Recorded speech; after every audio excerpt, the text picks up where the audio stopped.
Hi, welcome to Detours, Understanding Acquired Brain Injury. I wanted to introduce you to my new co-host, Kate, and she'll be hosting her own programs within the Detours series. She is an athlete as well as very knowledgeable about a broad variety of other topics. But I did want to take this chance to introduce you to Kate because she's quite an accomplished athlete and an accomplished equestrian and a swimmer as well, and she does other athletic activities, and she's quite knowledgeable in, as I said, broad variety of topics, and we'll be discussing different areas of interest to her. Now, she, as other co-hosts have in the past, have discussed anything that was of interest to them, but they have also participated in interviews. So I'm just going to ask her a couple questions to help her with introduction in the first video. So first of all, can you explain what happened to you, as you're a survivor? My first head injury was about 20 years ago. I was rear-ended by a FedEx tractor trailer. I would not use their business, but they are still the best shipping company. Okay. And at that point, after a year, it became apparent that I was not able to do my job that I'd been doing for 15 years. So I was actually off work for 5 years. During that time, I had neurocognitive rehab. I worked with OVR. A lot of supports helped me get back to work. I started back 2 half days a week, and I've gotten up to 4 full days a week.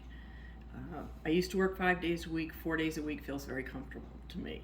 And fortunately, I can earn enough with those 4 days. Okay. What kind of symptoms did you first have? Well, one of the things that I need to say is that I didn't think there was anything wrong. Everybody around me, most of the people around me would ask me, why are you doing this? What happened? And I'd be like, oh, I just didn't sleep well last night, or I honestly had no clue. I didn't realize the mistakes I was making at work. I just didn't recognize them. And I think that's a message for everybody who's had a head injury of any kind, or any kind of brain injury, I should say. Frankly, you don't realize it. It's easier to recognize if you have a physical problem, but if you have a thinking problem, the part of you that recognizes that your thinking is not right is dead. Yeah, and that was true for me, and I had mentioned that in one of my videos.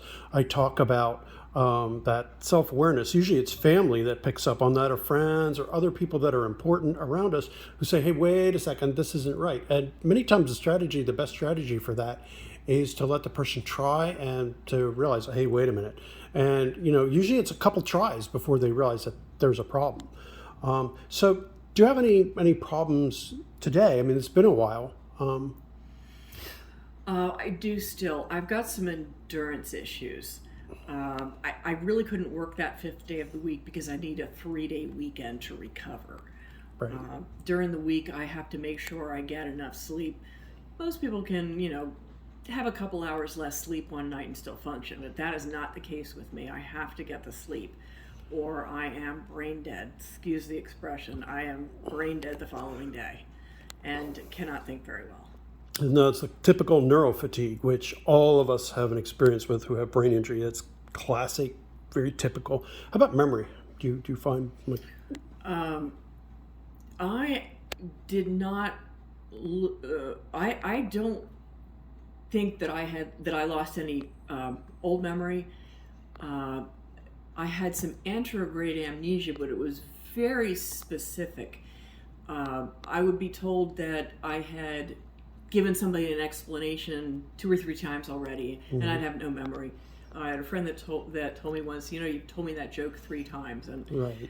A lot of times, if someone says, remember you already said that or did that, you're like, oh, okay, now I remember. I had no memory, and I still have no memory.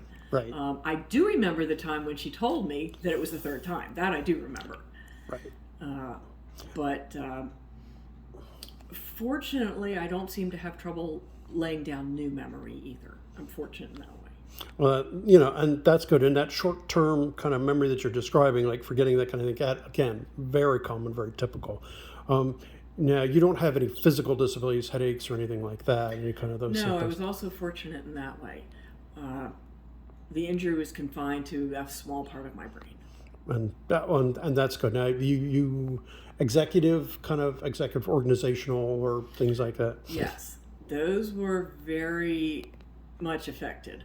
Multitasking, easily distracted, um, planning things out, looking at the big picture. Um, those were problems. Um, like I said, I've been in neurocognitive rehab, neuropsychological rehab, and they also give me a little bit of a medicine, um, which helped tremendously. Mm-hmm. As far as the ability to look at the bigger picture, that was something I had to develop. Um, Fortunately, my job requires me to do things like that. So when I was able to get back to work, then doing those things helped that part of my brain. So that has gotten a lot better. But honestly, what I have found, it's very important to get back into doing things, because that is what helps you learn how to do them again. Yeah. Now, there are some injuries that leave a permanent part of you injured, but there's a lot of things that you can learn to do again. Yeah, and you seem to really have a solid grasp and understanding of both your own disabilities as well as things you can do to make them better. And so, just I know you had a second injury. What was your second? About a year and a half ago, I fell off one of my horses, and yes, I got back on again. I didn't realize there was a problem. I remember the injury. I remember the accident completely clearly, and again, didn't realize there was anything wrong. It was a Friday. I slept most of the weekend. Got up on Sunday night. It was 7 o'clock. Thought I had to get ready for work, and because it was 7 in the morning, which may not be all that unreasonable, but because in April, 7 o'clock at night looks pretty similar to 7 in the morning, so that's not terribly bad. So I went to sleep, got up the next morning. It takes one brain cell for me to get dressed and go to work, because I got dressed and I went to work. I got there. One of the people I work with walked by the door and said good morning, and then started backing up and gave me a good look and said, "Are you okay?" And I said, "Sure." I didn't tell him about the fact that I was trying to turn the lights on in my office and didn't realize they were already on.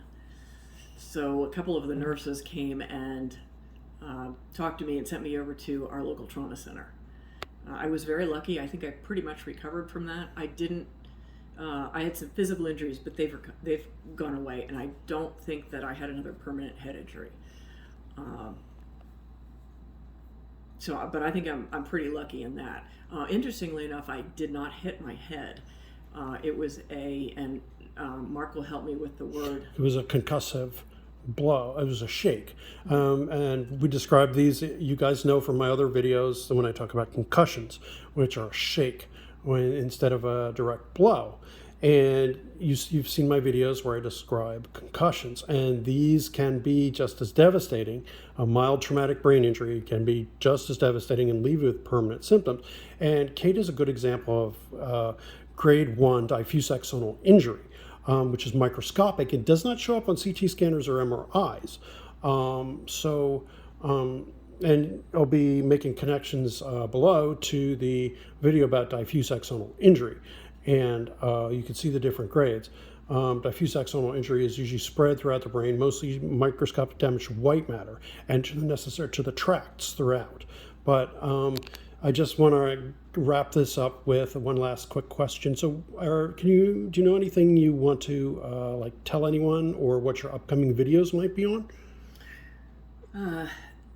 There are several different things that I will probably do videos on, and I'm not sure I can really summarize them, but I'm definitely going to come from the perspective of an athlete.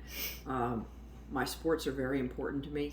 I was also lucky in that the parts of my brain that got injured had nothing to do with either my physical abilities or my abilities to remember how to do my sports. And that was one of the things that really kept me going after the injury, because I couldn't work. But I could do these other things just as well as I could before. I think that the worst thing you can do if you have a head injury and you're laid off, you can't work, maybe you have a physical problem, is do something. Get up, find something you enjoy doing, and do it. If you don't try to do things, then you're going to reinforce that fear that you can't do anything. So I don't think I can emphasize enough how important it is to do things. Maybe it'll be things you didn't do before. Maybe it'll be things that you always enjoyed doing. But get out and do things, because that will help your mental state, and it will also help your brain heal. Okay, thank you very much. I really appreciate that. Great interview, and thanks again. And please, folks, remember, please click like and subscribe, and we'll be having other videos from Kate in the future. And I just wanted to introduce my new co-host, and thank you again. Appreciate it. Thank you, Mark.